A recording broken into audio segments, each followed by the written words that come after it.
Territoire d'info, Public Sénat, Sud Radio. Voilà, bonjour à tous, merci de nous avoir rejoints pour cette matinale particulière, spéciale d'après-débat hier soir à la télévision, le premier jamais organisé avant le premier tour d'une présidentielle en France. Pour regarder les points forts, pour décrypter ce qui s'y est dit, avant notre invité politique de 8h, ce sera Bernard Accoyer, le secrétaire général du mouvement Les Républicains. J'accueille dans cette matinale ce matin Hervé Favre de La Voix du Nord. Bonjour Hervé, merci d'être avec nous. Ce matin, Jefferson Desports de Sud-Ouest, qui est arrivé de Bordeaux hier soir. Bonjour, merci d'être avec nous. Et Pascal Jalabert pour le Dauphiné. Bonjour. Du groupe EBRA. Bonjour Pascal, merci d'être avec nous. Alors, Jefferson Desports, le fait du jour dans Sud-Ouest ce matin, c'est les candidats ont enfin débattu du fond. C'est la tonalité générale ce matin chez les observateurs. Oui Cyril, on peut constater que la campagne est enfin lancée. Sur la forme, c'était plutôt un bon débat, on en parlera entre nous, mais peut-être un peu long, c'est de l'avis général. Maintenant, c'était vraiment plus passionnant que les 8 débats de la primaire de la gauche et de la droite auxquels on a déjà eu droit. Avec une petite touche d'humour, on a enfin aussi un peu ri, c'est pas plus mal. On a retrouvé un peu de sérénité dans ce débat, on en manquait déjà assez cruellement. Pascal Jalabert, ils ont eu le temps de répondre. 3h30 de débat. Oui, 3h30, moi aussi je trouve que c'est un peu long. Je pense que 2h30 aurait pu suffire, qu'il y avait peut-être un peu trop de thèmes. Mais en effet, le débat était de qualité parce que chacun a pu exposer son programme d'une manière ou d'une autre. Et en même temps, ils ont réussi à s'interpeller. Moi, j'ai un peu vu 2 débats dans le débat. C'est-à-dire, il y a Emmanuel Macron et Marine Le Pen qui se sont placés face à face, comme s'ils étaient déjà au second tour. Et puis, il y a les 3 autres qui les ont attaqués individuellement. Un coup, j'attaque Macron, un coup, j'attaque Le Pen, pour essayer de déstabiliser ceux qui sont présentés comme les favoris. Hervé Favre, dans une campagne où jusqu'à présent, on n'avait jamais vraiment eu le temps de parler du fond, là, ils ont pu le faire. Alors, ils ont pu parler du fond, mais effectivement, je pense que la durée de l'exercice pose un problème. Qui était encore devant sa télévision. Il était prévu d'ailleurs pour être de 2h30 et il a duré 1 heure de plus. C'était pas très précis. On parlait de 2h30 à 3h. En fait, ça a duré plus de 3h15, 3h20. Et ça pose un problème pour la suite, parce que quand ils seront à 11 sur le plateau, je ne sais pas comment France 2 va pouvoir gérer. D'ailleurs, ils ont pointé la problématique dès le départ. François Fillon a démarré en disant... assez focus, si je voilà, puis dire. Il en manque. Ils ont quand même tous accepté de débattre à 5. Et là, ils se sont dédouanés. Enfin, en tout cas, c'est François Fillon qui s'est dédouané par rapport à la politique de TF1, et 2 autres se sont effectivement sentis obligés de soutenir et de regretter l'absence des 6 autres. Voilà, donc on va décrypter et regarder des extraits, bien sûr, de ce débat hier soir sur TF1. On va regarder tout de suite les 2 favoris des sondages. Pour l'instant, selon les photographies du moment, le débat va s'enflammer entre Emmanuel Macron et Marine Le Pen sur le thème de la laïcité. Elle l'attaque sur le burkini. On les écoute. Vous ne voulez pas voir la réalité de la gravité de ce qui se passe dans notre pays. Bien, Il n'en demeure pas moins qu'il y a quelques années, il n'y avait pas de burkini sur les plages. Je sais que vous êtes pour, M. Macron, mais il n'y en avait pas. S'il vous plaît. Et chaque année... Madame Le Pen, vous serez gentille. C'est ce que vous avez déclaré, non ? Je ne vous fais pas parler, je n'ai pas besoin d'un ventriloque. Je vous assure, tout va très bien. Quand j'ai quelque chose à dire, je le dis clairement, c'est mon habitude. Alors que pensez-vous du burkini, monsieur Macron ? Je l'ai dit très clairement, ça n'a rien à voir avec la laïcité parce que ça n'est pas cultuel, c'est un sujet d'ordre public. Donc le burkini, je suis pour éviter, comme d'ailleurs le piège nous est tendu par celles et ceux qui veulent diviser la société, d'en faire un grand débat de laïcité. Le piège dans lequel vous êtes en train de tomber, Madame Le Pen, par vos provocations, c'est de diviser la société. C'est de faire que les plus de 4 millions de Françaises et de Français, dont la religion et l'islam, et qui sont pour la très grande majorité absolument pas dans le communautarisme, mais qui vivent dans notre République, c'est d'en faire des ennemis de la République. Eh bien, moi, non. Et donc, le burkini, c'est un problème. Il y a certains maires, d'ailleurs, qui ont pris des arrêtés et qui étaient parfois justifiés, parce que, et ça a été constaté, c'est un problème d'ordre public. Quand il y a un trouble à l'ordre public, le maire, il est responsable de cela, il prend un arrêté, c'est sous le contrôle du juge administratif. Pascal Jalabert, vous attendiez à cet échange entre les 2 ? On pouvait s'y attendre, ce que je disais tout à l'heure, c'est-à-dire que les 2 favoris étaient bien obligés de commencer le second tour, mais surtout Emmanuel Macron n'a pas commis l'erreur qu'avait commise Alain Juppé lors des débats de la primaire, c'est-à-dire, étant le favori, je ne prends pas de risque, je n'attaque pas. Là, il a voulu montrer qu'il pouvait être offensif, qu'il était capable d'attaquer Marine Le Pen, qu'il était capable d'avoir une posture de candidat solide sur des questions de laïcité, sur des questions régaliennes, et donc il est passé à l'attaque. Je pense que là, c'était plutôt une bonne séquence pour lui. Moi, je pense qu'effectivement, Marine Le Pen lui a offert sur un plateau l'occasion de se montrer, voilà, parce que c'était quand même celui qu'on attendait le plus. Il n'avait pas participé à des débats télévisés des primaires, donc on se demandait comment il allait se sortir de l'exercice. Au début de l'émission, bon, c'était plutôt terne, et là, voilà, il rentre sur le plateau et avec des arguments effectivement solides. Jefferson des Sports. Oui, Cyril, il a soutenu clairement la comparaison face à Marine Le Pen. Ses débuts ont été particulièrement hésitants. Ses premiers mots ont trahi de l'appréhension, une certaine forme de tension. Il était même un peu faible dans cette question, quel président voulez-vous être? Et au fil des débats, il s'est réveillé, il a retrouvé sa pugnacité et surtout l'assurance qu'on lui connaît, une forme de spontanéité. Il n'a pas hésité à interpeller les candidats. Et Marine Le Pen lui a fait un très beau cadeau en l'attaquant sur la laïcité, parce que là, c'était un boulevard. Ma question à vous trois, c'est il n'a pas été en deçà de ce qu'on attendait, Pascal Jalabert. Emmanuel Macron, toujours. Non, je ne crois pas. Hein. Alors, c'est vrai qu'il a eu un départ un peu scolaire, on va dire. Voilà. Mais par la suite... Ouais, c'était faible. Hein. Oui, le départ était assez scolaire, assez conventionnel. Mais par la suite, en effet, il a saisi cette occasion. Il a quand même contré Benoît Hamon. Quand Benoît Hamon lui dit « mais je vous fais confiance », très clairement, c'est Macron qui se place en position de force. Donc, du coup... c'était lui qui était quand même le plus exposé, d'abord parce qu'il n'était pas expérimenté, ensuite parce qu'il était le favori, et enfin parce que les quatre étaient censés lui taper dessus. Et pour quelqu'un qui était très exposé, il s'en est globalement très bien sorti. On va regarder un nouvel extrait numéro 2. Benoît Hamon interpelle Emmanuel Macron sur le financement de sa campagne. On l'écoute d'ailleurs. Voilà. Le problème, ça n'est pas que des gens riches financent votre campagne. Ils en ont parfaitement le droit. Mais pouvez-vous prendre... Simplement, pouvez-vous prendre l'engagement ici, devant les Français, que parmi ces personnes les plus fortunées qui ont fait des dons importants pour vous ou pour votre campagne, il n'y a pas plusieurs cadres de l'industrie pharmaceutique, plusieurs cadres de l'industrie chimique et pétrolière, plusieurs cadres de l'industrie bancaire? Mais je vais vous dire, l'identité, elle est protégée par la loi. Elle est protégée par la loi. Vous savez bien de quoi je parle, Monsieur Macron. Mais vous pouvez. Demain, vous allez peut-être. Vous êtes en train d'insinuer des choses. Mais laissez-moi, je vous fais confiance. Mais je vous dis juste que demain, quand il s'agira, vis-à-vis des perturbateurs endocriniens, de prendre les décisions et pas d'attendre qu'il y ait forcément un substitut A. Quand il s'agira vis-à-vis du diesel, qui est responsable de l'émission de particules fines qui font plus de 50 000 morts par an, il faudra prendre des engagements et ne pas être tenu. Liés par ceux qui ont financé votre campagne. Je vais vous dire, je vais être totalement clair, je prends l'engagement de n'être tenu par personne. Il a été ciblé en fait sur les intérêts spéciaux. On attendait. Oui, on aurait pu attendre de la part de Benoît Hamon un match dans le match avec Jean-Luc Mélenchon. Il a préféré s'attaquer directement à Emmanuel Macron. On sait qu'une partie de l'électorat socialiste est fortement tentée par le vote Emmanuel Macron. Donc il devait quand même marquer ses distances et reprendre son ancrage à gauche sur cette question-là. Il l'a attaqué sur les liens, sur le financement de sa campagne, clairement sous-entendant qu'il était pied point lié avec plusieurs intérêts, avec les lobbies. Emmanuel Macron là encore a fait une réponse très claire. Et ce débat cette question avait déjà été abordée. Il a dit ce sont des individus qui financent Macron. Ce sont des individus, mais surtout il a fait preuve il a dit que c'était transparent et Benoît Hamon a été obligé de reconnaître, comme le disait Pascal, qu'il lui faisait confiance. Je ne suis pas certain que c'était un bon angle d'attaque pour les différencier. Pascal Jalabert. Oui, surtout qu'Emmanuel Macron a la loi pour lui. Qui veut donne dans la limite de ce qu'autorise la loi. De 7500. Voilà. Le problème de Benoît Hamon, c'est que depuis donc la fin janvier, depuis qu'il est investi, il n'attaque pas Jean-Luc Mélenchon. Or là, Jean-Luc Mélenchon, on en parlera sans doute après, mais ça a été le plus pugnace, ça a été celui qui a distillé les bons mots.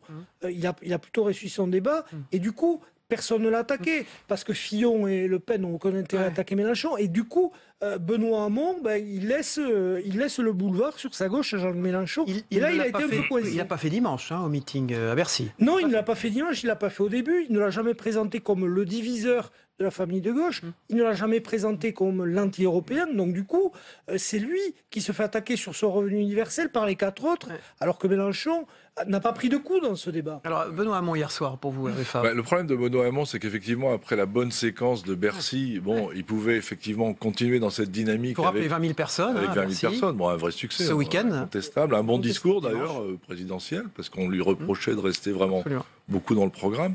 Mais je ne pense pas que ce débat finalement ait poursuivi cette dynamique. Il a été quand même plutôt en retrait. Effectivement, avec Mélenchon, on sentait bien qu'il hésitait à attaquer. Il l'a attaqué après sur la séquence internationale, sur les liens avec la Russie, mais je pense qu'à ce moment-là, pas mal de gens avaient déjà décroché. Il n'a pas été très bon. On ne retient pas une formule de Benoît Hamon d'hier soir, à part effectivement l'incantation au revenu universel qui a très bien marché dans la campagne des primaires. Il a dit c'est la seule idée nouvelle de cette campagne. c'est un peu court quand même. Je crois qu'on a vu un homme d'appareil aussi hier. Hein. On a vu vraiment clairement l'école du Parti Socialiste, alors qu'il aurait peut-être dû prendre un peu plus de hauteur dans un débat comme celui-ci. Est-ce que vous avez trouvé que Benoît Hamon faisait présidentiel à côté des autres? Pascal Jalabert, d'abord. Quand même, moi je reviens sur l'idée de revenu universel. Il y a Fillon qui explique que c'est de l'assistanat. Il y a Mélenchon qui dit simplement moi je suis le candidat du travail. Il y a Emmanuel Macron qui lui dit ça fait augmenter les impôts. Et Marine Le Pen qui lui dit c'est pas finançable. Donc à la sortie, il se retrouve avec une mesure qui est attaquée sur 4 arguments par les 4 candidats. Il a beau dire que c'est la seule beauté de la campagne, c'est difficile de l'expliquer aux Français. Donc du coup, je trouve qu'il est un peu retombé dans le défaut de son début de campagne, les perturbateurs endocriniens. Il est allé dans des détails et surtout, en effet, dans des tableaux. 0,7% du PIB, qu'est-ce que ça dit? Pas grand-chose aux Français. Jefferson des Sports là-dessus? Oui, je reprends ce que disait Pascal. Je pense qu'il n'a pas suffisamment dépassé son discours. On le connaît, ses propositions sont connues sur le revenu universel. Il était attendu là-dessus, mais il n'a pas su insuffler le petit plus nécessaire. On est comme dans un débat entre les 5 principaux candidats à l'élection présidentielle. Le niveau est clairement relevé, c'était pas celui de la primaire. Est-ce qu'on le connaît mieux lui-même, du coup, ou pas, Hervé Favre? Benoît Hamon? Oui. Est-ce qu'on sait on sait plus de lui, au fond? À travers ce débat, non, franchement, on peut pas dire ça. Mais effectivement, il y a un problème de stature. Je crois qu'elle existe. Voilà. Je pense qu'en haut lieu, on dit aussi, mais voilà, il attire la sympathie, c'est vrai. Mais il y a une question de crédibilité. Est-ce qu'il fait président? Personnellement, je trouve que non, mais je suis peut-être injuste. Alors, ils ont été pudiques dans le domaine dit des affaires hier au soir. On écoute pourtant Jean-Luc Mélenchon sur ses solutions concernant la moralisation de la vie publique. Un moment fort du débat, on le regarde ensemble. Oui, d'abord, j'ai admiré vos pudeurs de gazelle. Quand vous dites la campagne a été polluée, je ne parle pas pour vous, madame, a été polluée par les affaires de certains d'entre vous, pardon, pas moi. Non, mais je tiens à le préciser. Ici, il n'y a que 2 personnes qui sont concernées, M. Fillon et Mme Le Pen. Ça pourrait venir. Les 3 autres, nous n'avons rien à voir avec tout ça. Alors, s'il vous plaît, ne nous mettez pas dans le même sac. Deuxièmement, il n'est pas interdit aux électeurs, sachant ce qu'ils savent, puisqu'ils en savent beaucoup, de récompenser les vertueux et de châtier ceux qui leur paraissent ne pas l'être. C'est aussi ça, la liberté des citoyens, même si ce n'est pas eux qui vont faire les juges. C'est Robespierre, quoi. La citoyenneté, ce n'est pas le tribunal populaire.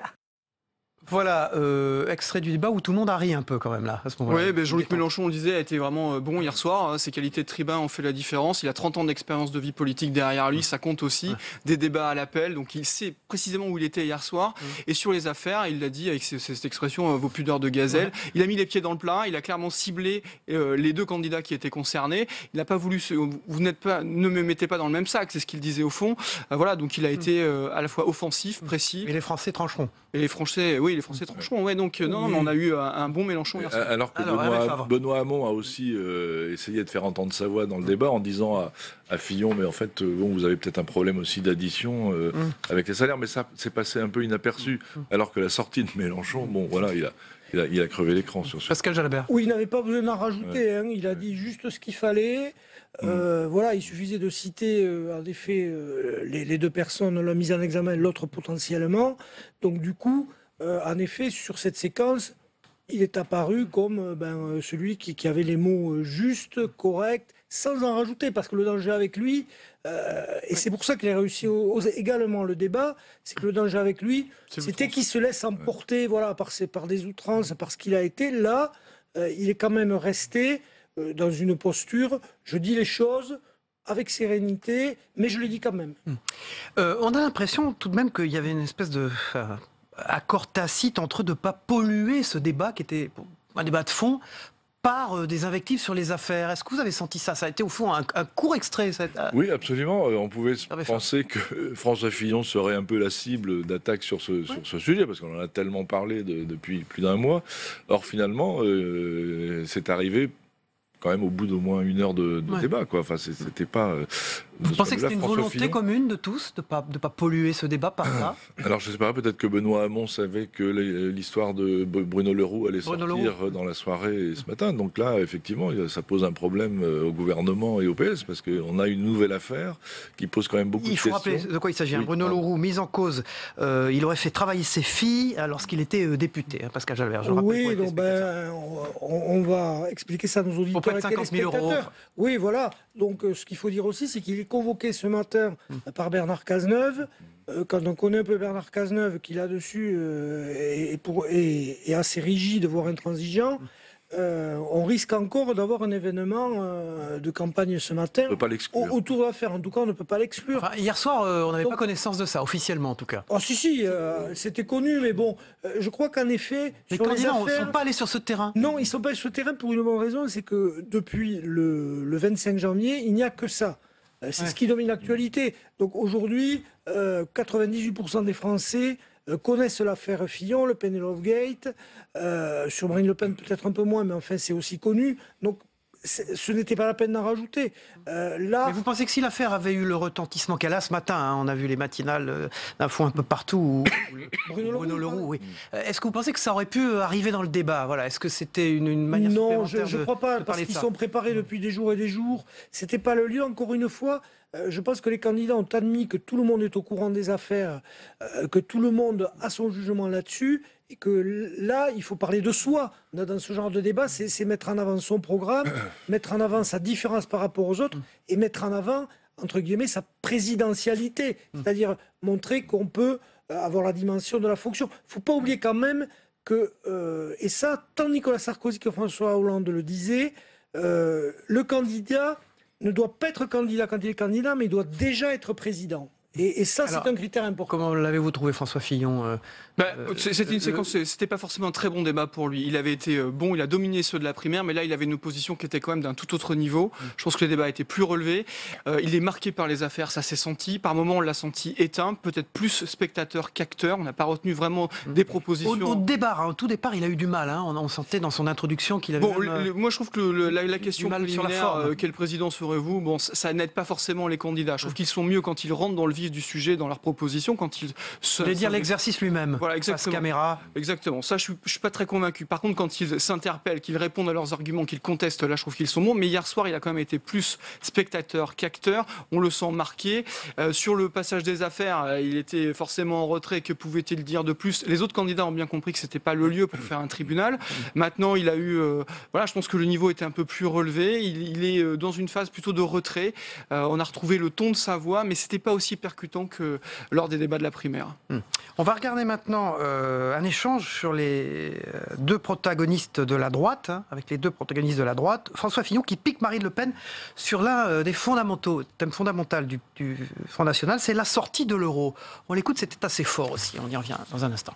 Le vrai serial killer du pouvoir d'achat des Français, c'est Madame Le Pen, avec la sortie de l'euro et le rétablissement du franc, avec une inflation galopante. Toutes les mesures que vous venez de proposer n'auront plus aucune efficacité en termes d'augmentation du pouvoir d'achat. Donc vous êtes en train d'entraîner le pays vers un véritable chaos économique et social. Et il faut que les Français le sachent. Tous les Français savent ce que je pense de l'euro et de l'Union européenne, qui interdit le patriotisme économique, qui interdit le protectionnisme intelligent, qui interdit même qu'on demande sur les chantiers français à parler français. Voilà. Bon. Elle interdit tout, l'Union européenne. Elle nous sanctionne, elle nous admoneste en permanence. Et aujourd'hui, le résultat, c'est un chômage, encore une fois, de masse, une précarité qui n'a jamais été aussi importante dans notre pays et une pauvreté qui n'a jamais été aussi importante dans notre pays. Hervé Favre, une Marine Le Pen vive sur ce thème-là. Oui, vive, mais ne s'expliquant pas. Et effectivement, François Fillon a eu raison de prendre ce sujet de l'euro, parce que c'est quand même ce qui inquiète le plus des électeurs susceptibles de voter Marine Le Pen. Surtout les personnes âgées qui n'ont pas envie qu'on leur fasse encore un aller-retour entre deux monnaies. Or là, François Fillon pose le problème. Marine Le Pen ne répond pas. Elle part sur le terrain du protectionnisme. Elle est vive sur la forme et elle ne répond pas sur le fond, vous voulez dire. On ne la pousse pas dans ses retranchements pour expliquer comment, effectivement, elle pourrait nous faire quitter l'euro sans dévaluation. Parce que maintenant, elle dit qu'il n'y aurait pas de dévaluation. Alors pendant longtemps, elle disait qu'il faudrait une dévaluation pour retrouver de la compétitivité. Mais dans ce type de débat, effectivement, on ne peut pas rentrer dans l'explication vraiment de fond sur un sujet très important. Pascal Jalbert. Oui, pour dire que François Fillon, alors certes, il a eu un démarrage un peu poussif, mais il était là quand même, il était présent sur cette séquence notamment. Moi, je trouve qu'il a quand même répété qu'il avait l'expérience, qu'il était le candidat du redressement. Il était présent. Alors, il était meilleur dans la deuxième partie de la soirée que dans la première. On a l'impression qu'il y a eu une problématique de chauffe pour lui. Voilà, il était plus à l'aise dans la deuxième partie, très clairement.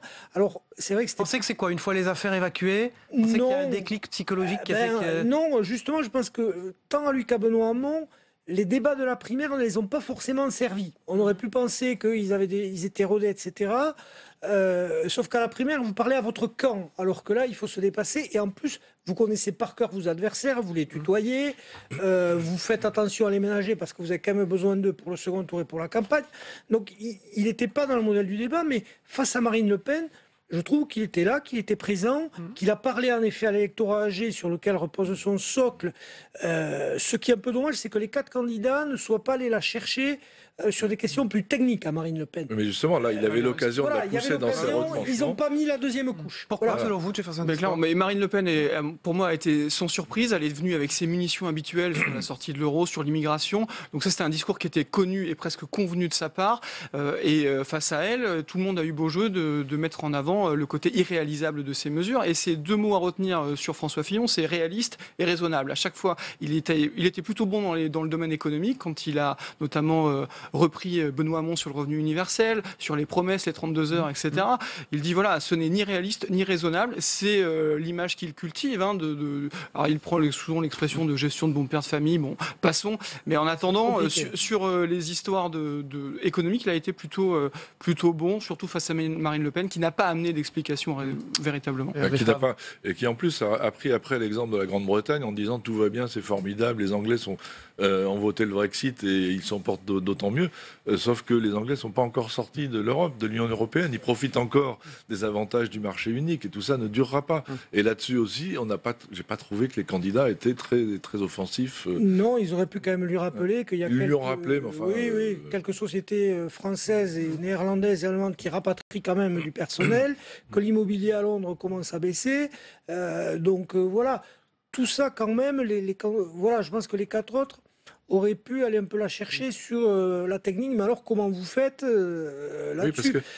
Alors c'est vrai qu'elle, à mon avis, c'est peut-être celle qui a, entre guillemets, le moins de téléspectateurs sur cette émission. C'est-à-dire que l'électeur du Front National n'est pas forcément un passionné de la série télévisée politique, si j'ose dire, de ce genre d'émission. Donc bon, elle est restée classique. Mais en même temps, c'est elle qui avait qui était en position confortable. Tous les sondages annoncent au deuxième tour, donc elle n'avait pas à en rajouter par rapport à ses fondamentaux en plus.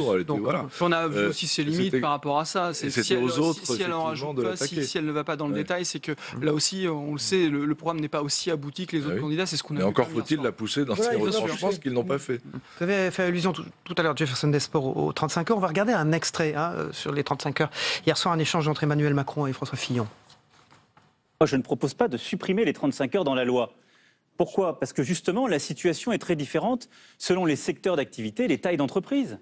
Et là-dessus, il faut être très pragmatique. D'ailleurs, si vous ne les supprimez pas dans la loi, ça veut dire que vous les laissez. Non, mais et donc, elles s'imposent à toutes les entreprises. Si le problème, c'est pas du tout la liberté. Le problème fondamental de l'économie française était là, j'ose espérer qu'ayant été Premier ministre pendant 5 ans, vous l'auriez supprimé, compte tenu de ce qu'on a rappelé tout à l'heure des institutions. Je les ai beaucoup assouplis. Moi, je propose de renvoyer à l'accord majoritaire d'entreprise et l'accord majoritaire de branche la détermination de ce qui est pertinent pour l'entreprise. On créera des emplois en donnant de la liberté aux entreprises.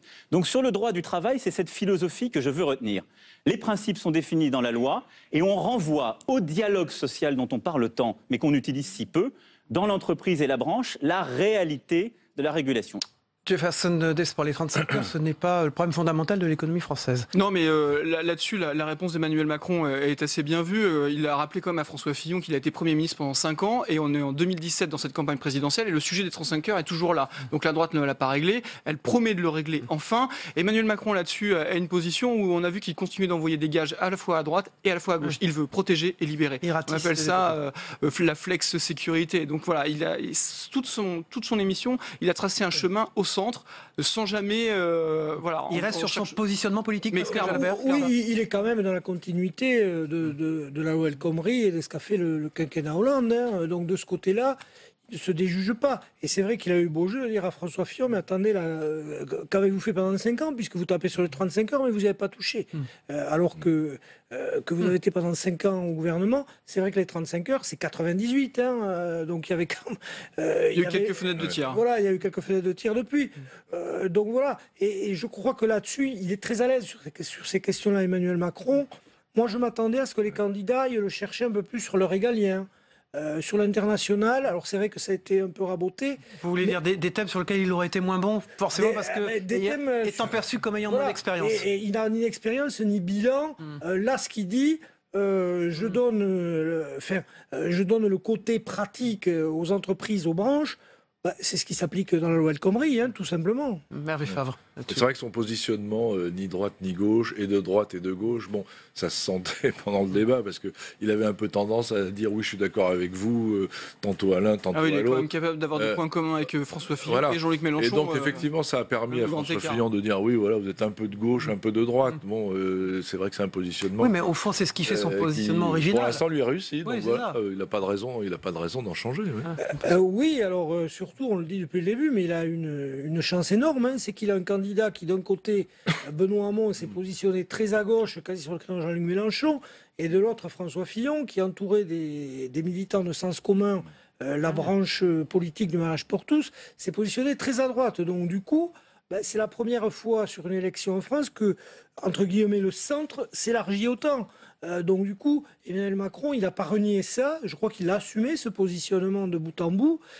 Et on va voir si ça va marcher, ou pour la première fois, on peut avoir 2 candidats qui se disent ni droite ni gauche. Non, avec une limite, c'est qu'on ne connaît pas son socle électoral véritablement. Donc pour l'instant, il est qualifié pour le 2e tour, ce sont les sondages qui le montrent, mais ça reste encore à démontrer. On ne sait pas si ce n'est pas une bulle, si l'électorat va vraiment répondre présent. On a quand même une absence de repères là-dessus, et il ne faut pas oublier qu'on a presque un Français sur 2 qui ne sait pas encore pour qui il va voter. Et que hier soir, il y avait quand même beaucoup de gens à convaincre. On n'a pas encore les audiences, mais on peut supposer que ça a marché.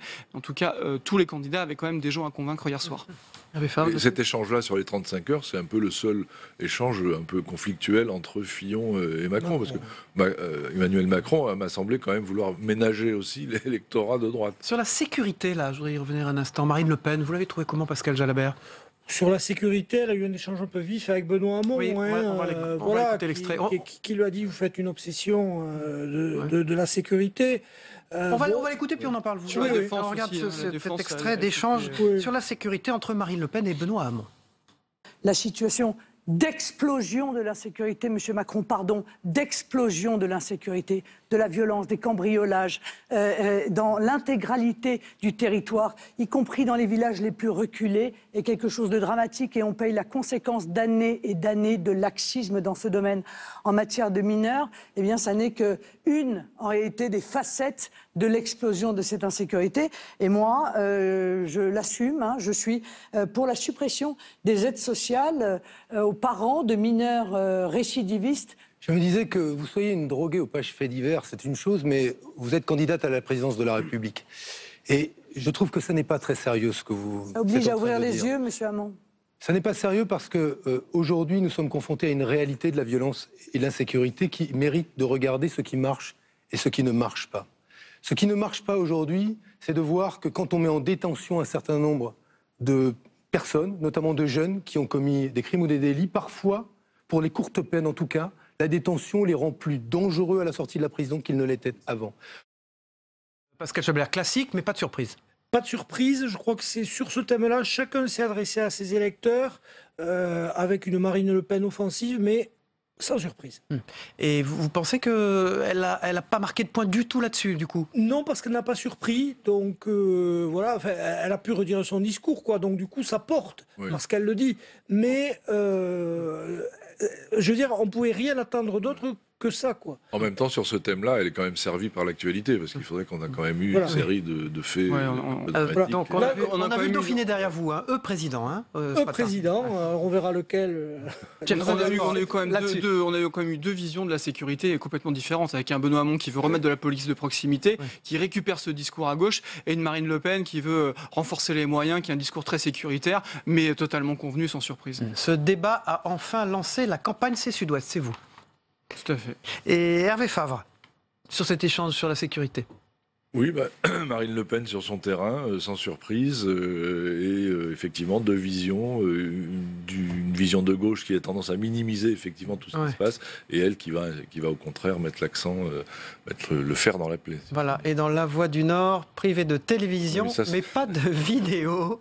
Merci Hervé Favre de La Voix du Nord, Jefferson Desports de Sud-Ouest et Pascal Jalabert du Dauphiné d'avoir décrypté avec nous ce premier débat dans une élection présidentielle. D'ailleurs, c'était la première fois qu'il y avait un débat entre ces 5 protagonistes. Eh bien, nous allons passer maintenant au zapping. Regardez des extraits de tout ça avec le zapping de Christophe Combarieux. Le Zap Élysée dans un instant.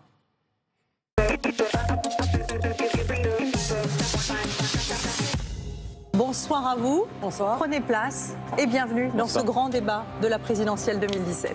Jean-Luc Mélenchon est arrivé le premier. Le candidat de la France Insoumise voulait avoir le temps d'apprivoiser le plateau. La campagne a été polluée, je ne parle pas pour vous, madame, a été polluée par les affaires de certains d'entre vous, pardon, pas moi. Non, mais je tiens à le préciser. Ici, il n'y a que 2 personnes qui sont concernées, M. Fillon et Mme Le Pen. Ça pourrait venir. C'est pas une chaîne de télévision aussi, quelle que soit sa qualité, qui doit sélectionner en avance les candidats. Et avec ces arguments-là, on ne peut pas avoir de débat économique dans notre pays. Écoutez-moi. Parce qu'il y a toujours une mauvaise base de raisonnement. Oui, mais c'est la vôtre qui est une mauvaise base. Ce sont des projets ultra-libéraux, antisociaux et même ultra-réactionnaires. Donc comment on répond à ça? Et l'idée, c'est ça là, c'est qu'il faut qu'on relève la tête, qu'on se batte nous-mêmes, nous, le camp des opprimés. Je ne propose pas la renationalisation des médias, je propose la renationalisation de TF1. Il faudra prendre des engagements et ne pas être tenu.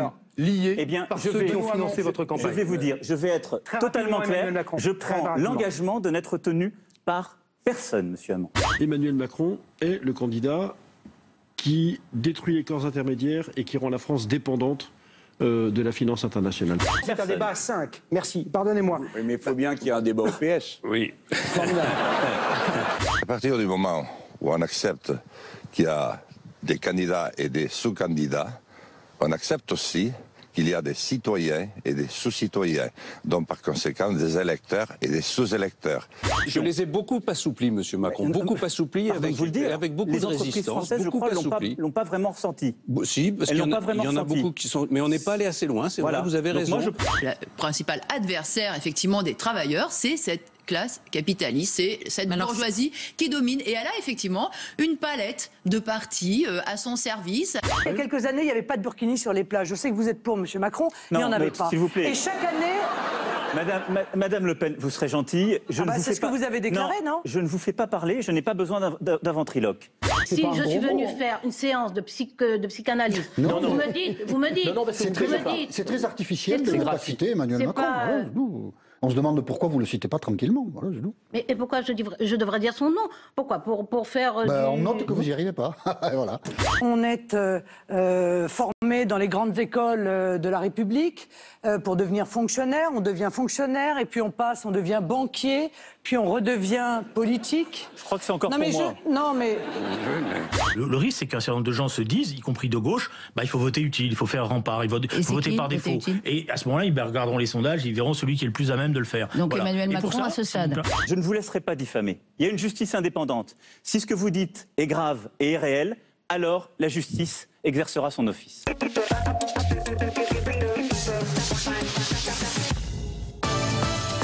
Territoire d'info, Public Sénat, Sud Radio. Voilà, et l'invité politique ce matin de Public Sénat de Sud Radio avec la presse quotidienne régionale, c'est Bernard Accoyer. Bonjour. Bonjour. Monsieur le secrétaire général du mouvement Les Républicains. Et vous êtes évidemment député maire d'Annecy dans la Haute-Savoie pour vous interviewer à mes côtés ce matin. Véronique Jacquier de Sud Radio. Bonjour Véronique. Bonjour à et tous. Gilles Leclerc pour Public Sénat. Bernard Accoyer, débat de nature à changer les choses ou pas pour votre candidat François Fillon hier soir à la télévision. C'était un bon débat, même si c'était nécessairement un petit peu long en raison du nombre de candidats qui étaient sur le plateau. Même ça peut inverser la tendance, parce que François Fillon, il est challenger aujourd'hui. Je pense qu'on a compris hier qu'il y avait avec François Fillon quelqu'un de solide, quelqu'un qui avait un projet accompli, avec sur l'économie, sur le social, sur l'international, des idées extrêmement claires, financées, charpentées, argumentées, et on a vu un flou, d'ailleurs très habilement masqué et dispensé par Emmanuel Macron. C'est votre cible, Emmanuel Macron, principal. Ben, moi, ce qui m'a beaucoup étonné, c'est que sur une forme qui est assez séduisante superficiellement, Macron ne dit rien. Il est d'accord avec tout le monde, il faut fâcher personne, on dit tout et son contraire, on n'explique pas comment on finance, mais surtout on ne dit pas à qui on va présenter une facture qui en réalité va être présentée aux familles moyennes et aux retraités, parce qu'en réalité, dans le programme de M. Macron, il y a beaucoup de dépenses. Il y a beaucoup de dépenses qui ne sont pas financées, si ce n'est parce qu'il a toujours su faire quand il a été aux côtés de François Hollande, c'est-à-dire lever les impôts nouveaux. François Fillon n'a pas pris de risque. Il est un peu aujourd'hui, tout en restant prudent, en position de challenger par rapport à, entre guillemets, un favori qui s'appelle Emmanuel Macron. Pourquoi il ne lui a pas dit ce que vous dites ce matin directement? Mais c'était évident. Quand on regardait le débat, il y avait une question qui se posait. Où veut aller M. Macron? Avec qui pourrait-il gouverner? On sait qu'il n'aura pas de majorité. Le seul qui peut avoir une majorité, c'est François Fillon.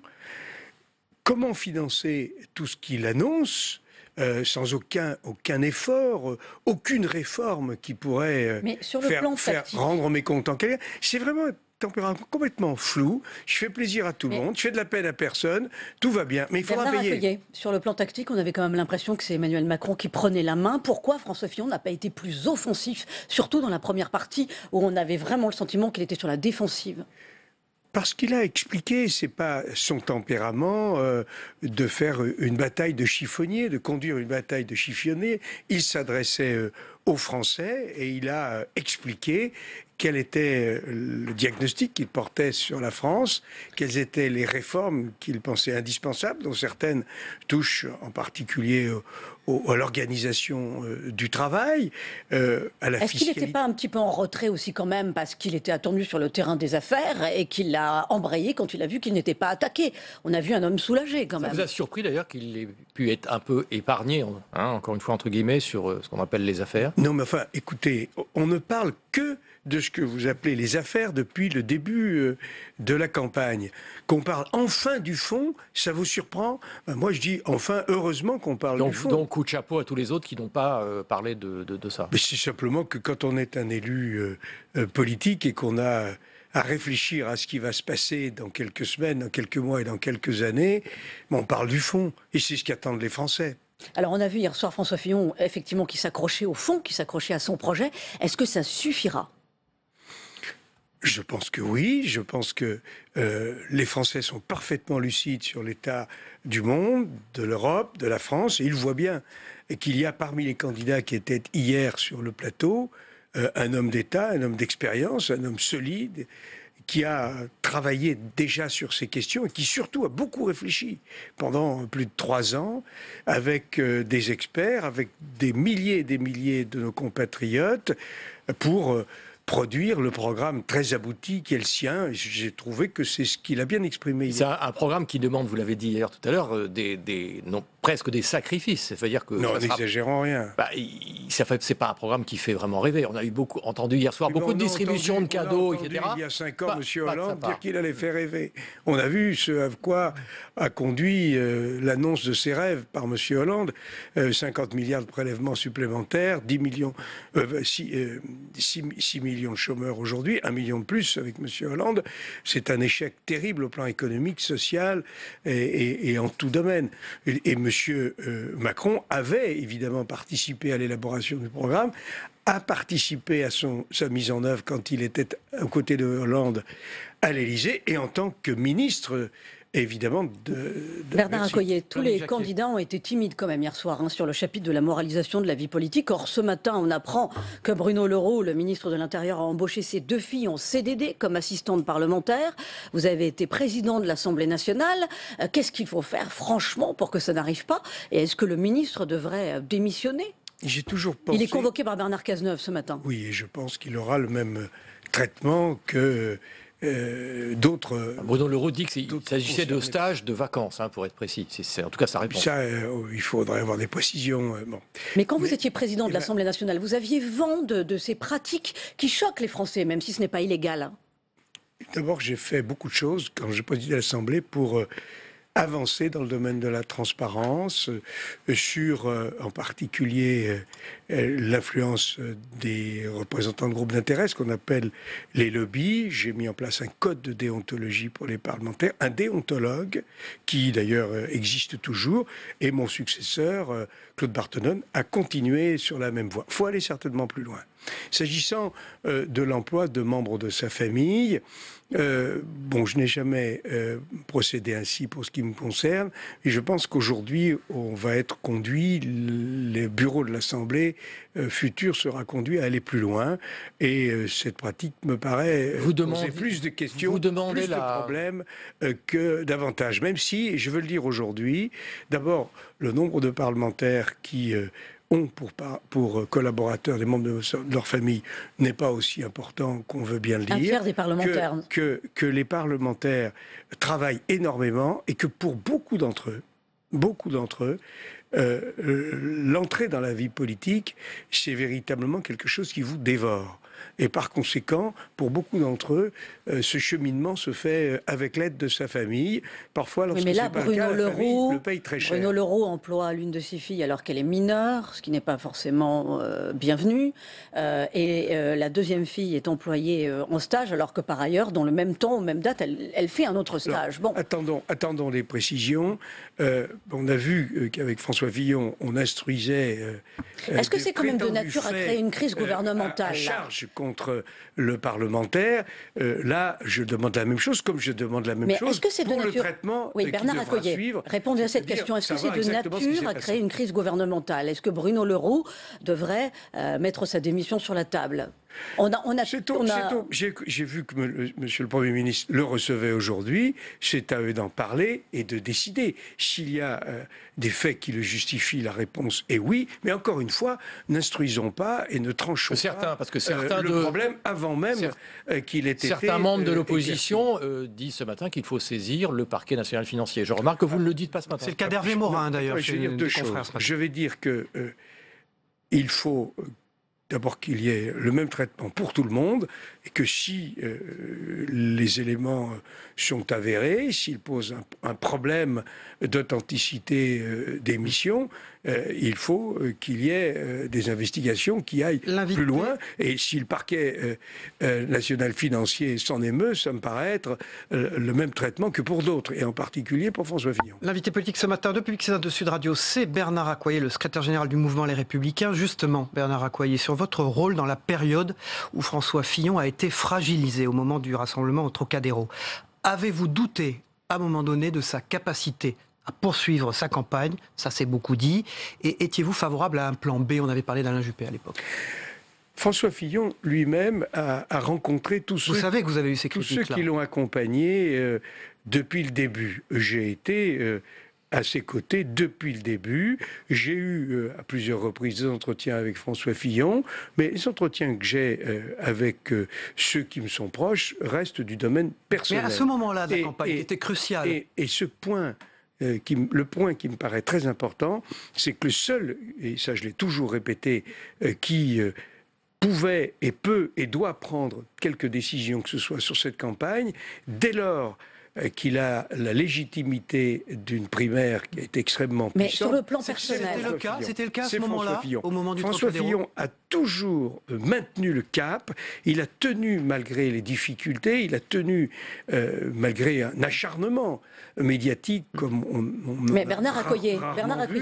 Et par conséquent, j'ai toujours été à ses côtés. Y compris au moment du Trocadéro et au moment où les choses semblaient compromises. J'étais au Trocadéro. Je sais, mais on a dit que votre rôle avait été plutôt d'essayer d'envisager d'autres solutions. En tant que secrétaire général des Républicains, j'ai largement participé à la mobilisation des militants des Républicains. C'était extrêmement important. On a dit que c'était le mouvement associatif qui soutient François Fillon qui était avec lui. Sens commun. Sens commun. Oui, bien sûr qu'il était avec lui, mais c'était surtout les militants des Républicains et les sympathisants qui étaient très nombreux. Ça fonctionne bien, l'équipe de campagne aujourd'hui, malgré les départs d'un certain nombre il y a eu effectivement quelques changements. Mais Bernard Accoyer, les Républicains, en accord et à la demande du QG de campagne, ont pu assurer la continuité en mettant à disposition un certain nombre d'experts qui sont évidemment à la fois au service et sur le compte de la campagne de François Fillon. Oui, il y a des échanges permanents entre le QG et notre famille politique et nos fédérations qui constituent le squelette, la cheville ouvrière. Hier sur le plateau de TF1, il y avait quelqu'un qui est apparemment important, pas apparemment dans la campagne, c'est François Baroin qui était juste derrière François Fillon. Quand votre champion est un peu fragilisé par ce qu'on appelle les affaires, est-ce que, au fond, de mettre en avant un peu plus l'équipe, et notamment François Baroin, dont on dit qu'il pourrait peut-être être Premier ministre, est-ce que ça va être dit au grand jour, à un moment ou un autre, par François Fillon ? Je ne sais pas ce que va dire François Fillon. Ce que je constate, c'est que François Fillon a autour de lui l'ensemble des Républicains, que ce soit François Baroin, que ce soit d'autres, que ce soit moi-même. Mais est-ce que c'est une bonne chose, Bernard Accoyer ? Parce qu'on ne joue pas. Est-ce qu'il ne faut pas jouer le renouvellement de la vie politique ? François Baroin est dans le paysage depuis 30 ans. Que la famille est rassemblée derrière François Fillon et que cette architecture est désormais solide et qu'il n'y a pas lieu d'y revenir en disant un tel. Non, maintenant on continue. Vous avez parlé d'acharnement quand vous avez évoqué la campagne de François Fillon et le fait qu'il était solide jusqu'au bout. Est-ce que quand même vous n'avez pas vacillé quand vous avez appris l'histoire des costumes ? Parce que là, il n'est pas question d'acharnement, il est question de découvrir un homme avec peut-être certains travers. L'avenir nous le dira. Non, je suis surtout affligé que, comme cela s'est passé dans d'autres pays, cette campagne ait surtout parlé de questions de forme et que on n'ait pas laissé le temps aux candidats de parler des vrais problèmes du pays, des solutions pour le redresser. Quand on fera le bilan de cette campagne, on s'apercevra que 75-80% du temps a été consacré à ce que l'on appelle les affaires. Ça, c'est vraiment désolant pour notre pays, alors que la France est dans une situation dramatique, l'Europe dans une crise comme jamais depuis le traité de Rome, et le monde menacé comme jamais depuis la fin de la guerre froide. 30 secondes. Bernard Accoyer, il reste un mois, quasiment. Oui. Quel type de campagne aujourd'hui pour François Fillon jusqu'au 23 avril pour espérer se qualifier au second tour ? Le terrain, les explications, les arguments, de très nombreuses réunions publiques. François Fillon est en meeting constamment et nous tenons des réunions publiques partout en France pour expliquer le programme de François Fillon, pourquoi il est la solution pour notre pays, pourquoi il est l'homme d'État qui est le seul à pouvoir disposer d'une majorité pour gouverner. Parce que pour redresser le pays, pour résoudre des problèmes, il faut avoir une majorité à l'Assemblée nationale et pouvoir faire passer les réformes. Bernard Accoyer, vous resterez secrétaire général des Républicains après les élections. C'est un rôle qui vous a plu, vous vous êtes senti à l'aise au moment de prendre ces fonctions-là? Mais mon sort n'a aucun intérêt, aucun. Aujourd'hui, la France est confrontée à une crise comme jamais depuis les législatives. Plusieurs décennies. est-ce que vous ferez partie Je suis disponible, bien entendu. Mais peu importe encore quel sera mon sort. Oui, probablement, je serai toujours là pour servir notre pays, pour servir les valeurs et les convictions que je partage avec François Fillon et tous ceux qui sont nos sympathisants, nos militants. Mais encore une fois, ce qui est important, c'est pas les hommes, ce sont les idées, c'est l'avenir du pays. Merci Bernard Accoyer, secrétaire général du mouvement Les Républicains, d'avoir été l'invité de cette matinale d'info. On passe au débrief de vos propos dans un instant. Merci. Merci.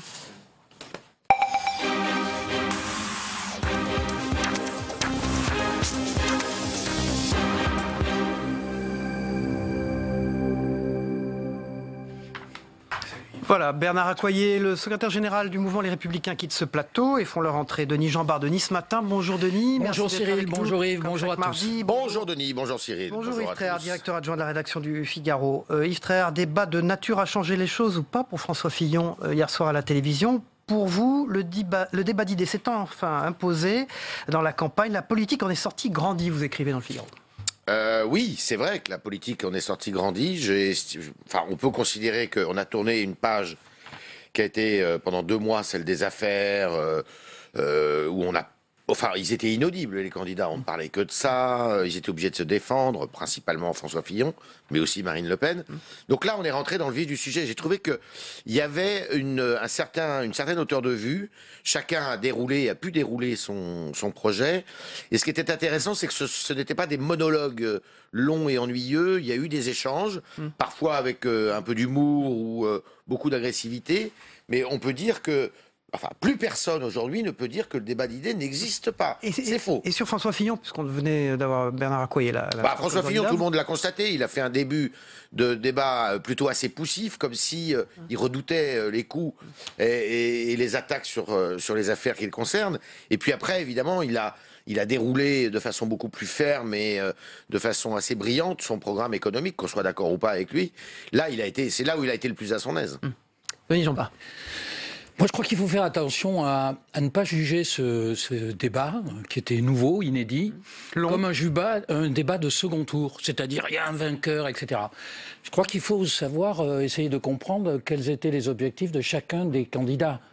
Ils visaient chacun un électorat de premier tour pour essayer de se qualifier. Alors, pour rester sur François Fillon, moi, je crois qu'il visait son électorat de droite. La partie qu'il a perdue, soit qui s'est réfugié dans l'abstention, soit qui a migré vers Marine Le Pen. Au-delà de son socle, vous voulez dire alors. Au-delà de son socle, bien sûr. Le problème, c'est qu'on a vu pour François Fillon qu'il avait un socle, suivant les sondeurs, de 17 à 20%. C'est la fourchette dans laquelle il varie à l'heure actuelle. Son problème, c'est de retrouver les 22-23% qu'il avait avant que débute cette affaire-là.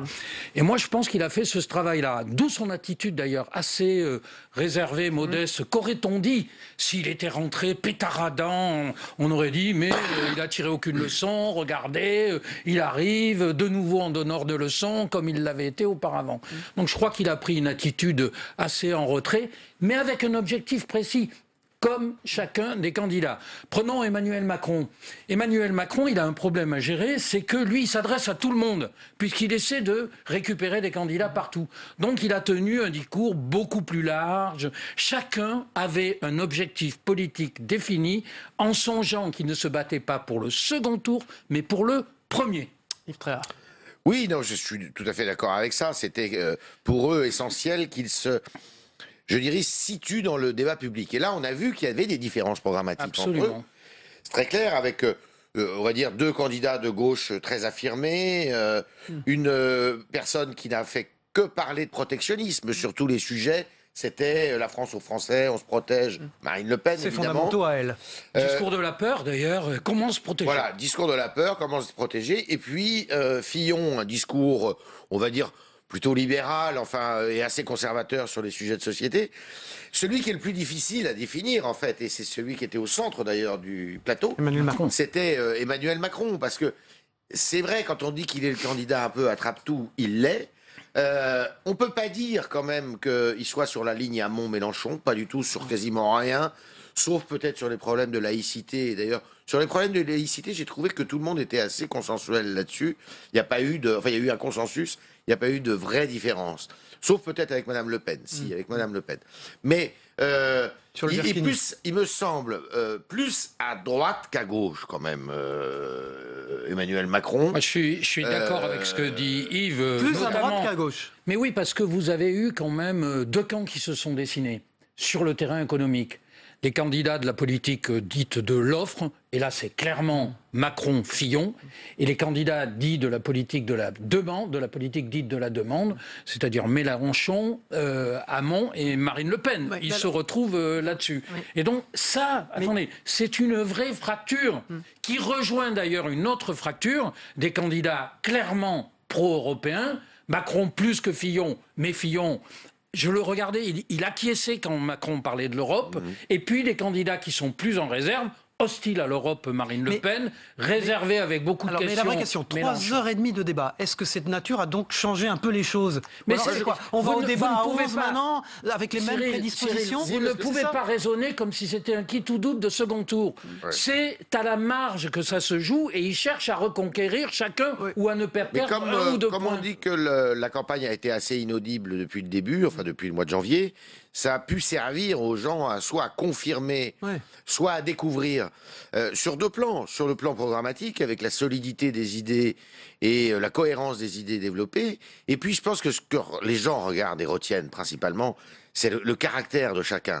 Est-ce qu'il a une force de caractère? Comment il évolue dans ce type de débat? Et je pense que là, il y a eu quand même des révélations pour beaucoup de Français. Par exemple, Mélenchon, on savait pas Macron, on ne savait pas du tout comment il allait se comporter. Et finalement, il a voulu s'affirmer, et en s'affirmant, je pense qu'il a eu raison, parce qu'il n'a pas fait de faute de quart. Et puis, on a trouvé effectivement un Mélenchon réminiscien, c'est un brillant acteur. On va terminer sur Bernard Accoyer. Et ce qu'il a dit de il n'était pas au débat hier. Bon, il a expliqué que François Fillon, au fond, avait montré un visage de président. Voilà, c'est ça. Oui, il ne va pas vous dire le contraire, puisqu'il le soutient. Donc, si vous interrogez les soutiens de chacun des candidats, ils vont vous dire que son poulain était fabuleux. Non, il avait écoutez, lui, ce qu'il voulait montrer dans ce débat, c'est que l'expérience, c'était lui. Il l'a dit d'ailleurs, il a énuméré son CV. Et la stature d'homme d'État, c'était lui aussi, puisqu'en plus... Moi, je crois qu'il avait fait le pari... Et son caractère. En fonction de ce qu'il avait vécu auparavant, d'être le candidat de la raison. C'est quelqu'un qui raisonne beaucoup, qui explique très... et du possible. Pour se différencier, notamment des candidats de gauche, qui sont les candidats, disons, du rêve pour beaucoup. On aurait envie du revenu universel de tout le monde, franchement, et de l'utopie. Lui, c'est le candidat de la raison et du possible. Et je pense que, je reviens à mon idée, qu'il a essayé de récupérer une partie de son électorat possible sur ce terrain-là. Yves Tréhard là-dessus? Oui, c'est sûr qu'il a essayé de montrer qu'il était, je dirais... crédible, qu'il était tempéré aussi. Il n'y a jamais eu d'emportement de la part de François Fillon, alors qu'on a constaté que chez Madame Le Pen, c'était quand même son naturel. Le naturel pouvait vite revenir au galop. L'aboiement. Et ça n'a pas été... Elle s'est contenue, je trouve. Elle n'a pas été trop caricaturale. Merci Yves Tréhard, directeur adjoint de la rédaction du Figaro. Merci. Et Denis Jambas, ce matin d'être venu débriefer à la fois l'actualité, c'était ce débat hier soir à la télévision, et Bernard Accoyer, qui était notre invité ce matin. Merci à tous, et on se retrouve demain matin, bien sûr, à la même heure.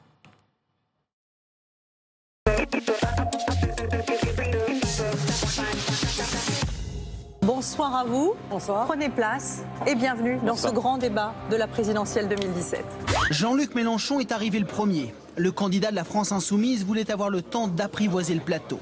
La campagne a été polluée, je ne parle pas pour vous, madame, a été polluée par les affaires de certains d'entre vous, pardon, pas moi. Non mais je tiens à le préciser. Ici, il n'y a que deux personnes qui sont concernées, M. Fillon et Mme Le Pen. Attention, ça pourrait venir. C'est pas une chaîne de télévision aussi, quelle que soit sa qualité, qui doit sélectionner en avance les candidats. Et avec ces arguments-là, on ne peut pas avoir de débat économique dans notre pays. Écoutez-moi. Parce qu'il y a toujours une mauvaise base de raisonnement. Oui, mais c'est la vôtre qui est une mauvaise base.